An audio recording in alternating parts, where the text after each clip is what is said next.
Hai semua, Assalamualaikum. Kembali lagi dengan aku Rivel Della Vega. Oke guys, di video kali ini aku akan bagikan resep cara membuat dimsum mozzarella. Cara membuatnya gampang banget, rasanya juga dijamin lebih mantap.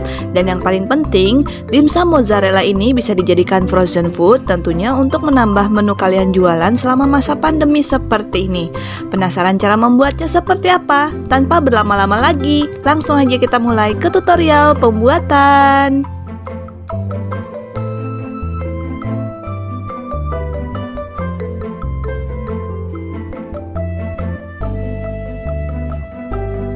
Langkah pertama, di sini aku siapkan 100 gram tepung maizena atau boleh kalian ganti dengan tepung tangmin. Kemudian tambahkan juga 100 gram tepung terigu, langsung aja kita tambahkan di sampingnya. Setelah itu tambahkan setengah sendok teh garam dan 1 sendok makan minyak goreng. Setelah itu tambahkan lagi 150 ml air panas ataupun air mendidih. Kemudian langsung aja kita aduk-aduk sampai tercampur rata, kemudian kita uleni sampai kalis.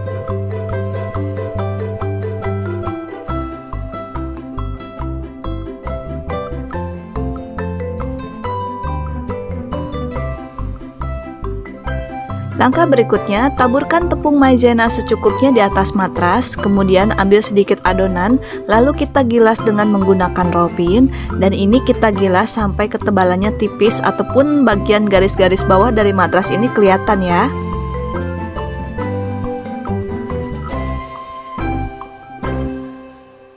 Setelah itu, di sini aku gunakan mangkuk saus untuk mencetaknya.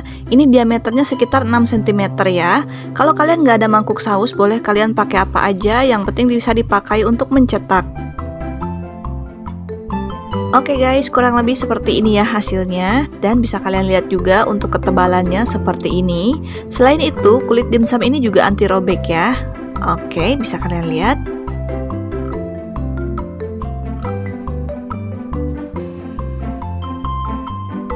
Oke, langsung aja kita cetak semua kulit dimsum ini sampai adonannya habis.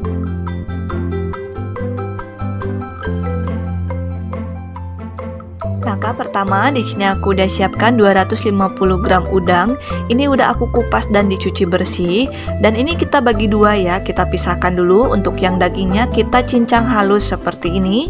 Sedangkan untuk ekor dan kakinya nanti akan aku haluskan dengan menggunakan blender.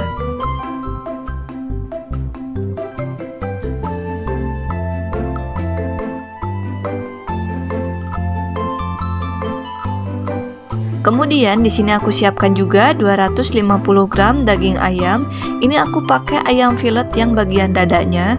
Langsung aja kita masukkan semua ke dalam chopper.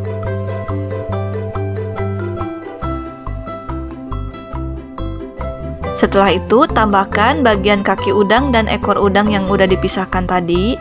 Kita masukkan semua ke dalam chopper. Kemudian kita tutup dan pasang mesin chopper di atasnya. Lalu kita haluskan sampai benar-benar halus. Untuk menghaluskannya, ini aku gunakan chopper dari Mitoshiba seri CH200. Chopper ini bagus banget ya guys, karena bisa menghaluskan daging tanpa menggunakan air. Selain itu, mesin chopper ini juga menggunakan termostat. Jadi fungsi dari termostatnya ini, ketika mesin chopper ini panas, maka mesinnya ini akan mati secara otomatis. Bisa kalian lihat ya guys, ini aku tekan terus tanpa diberhentikan. Kalau biasanya kalian menggunakan blender ataupun chopper biasa, harus memakainya itu ditekan berhenti, tekan berhenti. Jadi kalau kalian pakai chopper ini, tinggal kalian tekan terus aja. Karena kalau misalkan mesinnya panas, dia akan mati secara otomatis. Keren kan? Buat kalian yang pengen punya chopper seperti aku juga, silakan. Untuk link pembeliannya udah aku cantumkan di kolom deskripsi. Tinggal diklik aja, nanti akan langsung terhubung ke toko tempat aku beli. Oke guys, kalau kira-kira dagingnya udah halus, langsung aja kita matikan choppernya dan akan kita lihat hasilnya. Nah, kalau dagingnya udah benar-benar halus seperti ini, langsung aja kita tambahkan 1 sendok teh bawang putih bubuk atau boleh kalian ganti dengan 2 siung bawang putih. Kemudian 1/4 sendok teh merica ataupun lada bubuk. Tambahkan juga 1 sendok teh minyak wijen. Kemudian tambahkan 2 sendok teh saus tiram dan tambahkan juga 1 saset kaldu bubuk, boleh pakai merek apa aja. Setelah itu di sini aku tambahkan sedikit air aja seperti ini, karena biasanya adonan ikan ataupun blenderan ikan kalau udah ditambahkan garam ataupun kaldu bubuk dia akan mengental dengan sendirinya. Jadi supaya nggak terlalu kental banget adonannya, maka aku tambahkan sedikit air seperti tadi. Oke guys, ini kita blender lagi sampai bumbunya tercampur dengan sempurna.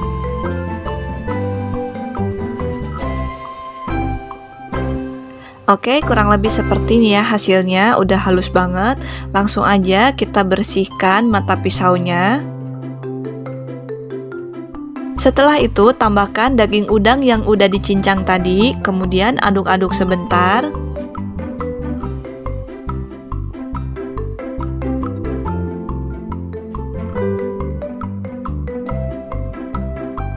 Setelah itu tambahkan 2 sendok makan munjung tepung tapioka seperti ini, kemudian aduk-aduk sampai tercampur rata.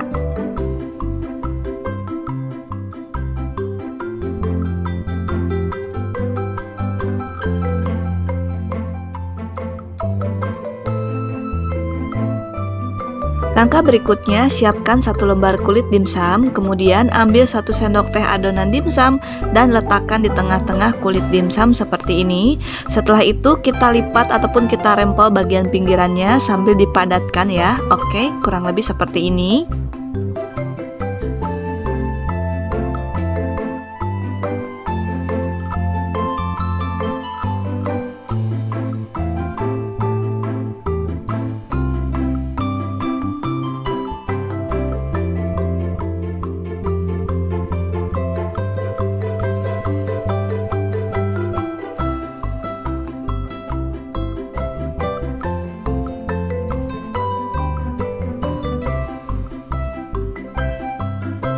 Sedangkan kalau kalian ingin menghemat isi adonan dimsum, kalian bisa mengganti bentuknya menjadi bentuk hakau.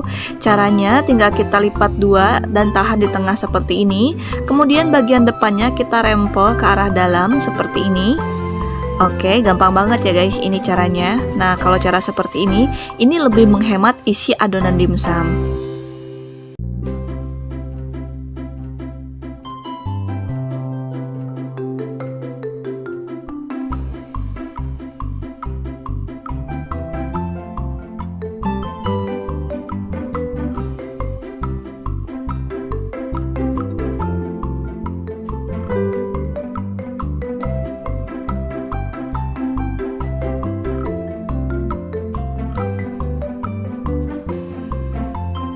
Setelah itu bagian atasnya kita beri topping dengan menggunakan wortel yang sudah diparut.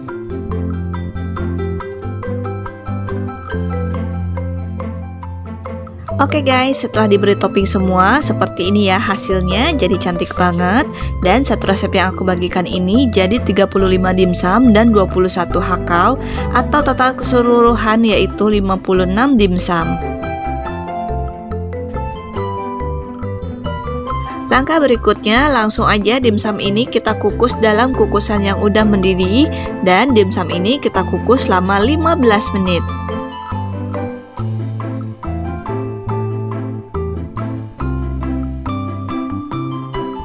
Setelah dikukus selama 15 menit, ini dimsumnya udah matang, langsung aja kita angkat dan dinginkan. Langkah berikutnya untuk mengemasnya, di sini aku pakai tinwo ukuran 500 ml. Pastikan dimsum ini dikemas dalam keadaan benar-benar dingin. Jangan dikemas dalam keadaan masih hangat ataupun masih panas karena bisa kesekep ataupun bisa cepat basi. Oke, satu tinwo ukuran 500 ml ini mampu menampung 12 dimsum. Kemudian langsung aja kita taburkan keju mozzarella yang udah diparut. Setelah itu tambahkan juga oregano secukupnya.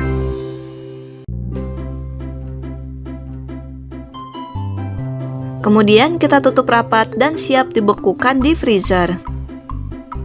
Oke guys, supaya kemasannya lebih terlihat menarik, di sini aku tambahkan stiker. Stiker ini aku beli di aplikasi online, harganya murah banget. Nah, ini ukuran diameter stikernya 2,5 cm ya, kecil seperti ini aja cukup. Buat kalian yang pengen punya stiker seperti aku juga, silakan untuk link pembeliannya udah aku cantumkan di kolom deskripsi. Oke guys, untuk menyajikannya ini kita kukus dulu di dalam kukusan yang udah mendidih, dan ini dikukus cukup 5 menit aja karena dimsumnya udah matang ya. Ini kita kukus untuk melelehkan keju mozzarellanya aja. Oke, seperti ini aja. Langsung aja kita angkat. Ini dia hasilnya dimsum mozzarella yang aku buat. Gimana guys, cara membuatnya gampang banget ya. Dan selagi dimsumnya masih panas juga mozzarellanya masih mulur panjang seperti ini, langsung aja kita santap. Dan ini ngeblend banget kalau disantapnya dengan saus dimsum. Untuk saus dimsumnya udah pernah aku share. Buat kalian yang belum pernah tahu ataupun belum pernah lihat resepnya, silahkan kalian bisa klik video di atas ini ya. Ini rasanya mantap banget. Silahkan kalian praktekkan sendiri resep yang aku bagikan ini di rumah. Sedangkan untuk harga jualnya biasanya ini dijual per butir ya. Satu butir dari dimsum ini harganya sekitar 2.500 sampai dengan 3.500. Tapi kalau aku jual per box ini sekitar 35.000 ataupun 45.000 rupiah. Wajar ya guys, ini menurut aku enak banget karena ini pakai mozzarella. Dan untuk masa ketahanannya, dimsum yang udah dikukus bisa tahan 3 hari di kulkas, atau kalau misalkan kalian bekukan di freezer selama masih beku sempurna bisa tahan sampai dengan 1 bulan. Oke guys, semoga video ini bermanfaat. Kalau kalian suka dengan video aku, jangan lupa like, comment, and share ke teman-teman kalian supaya makin banyak orang yang terbantu dengan video yang aku bagikan ini. Sampai jumpa lagi di video berikutnya. Terima kasih, selamat mencoba, dan assalamualaikum semua.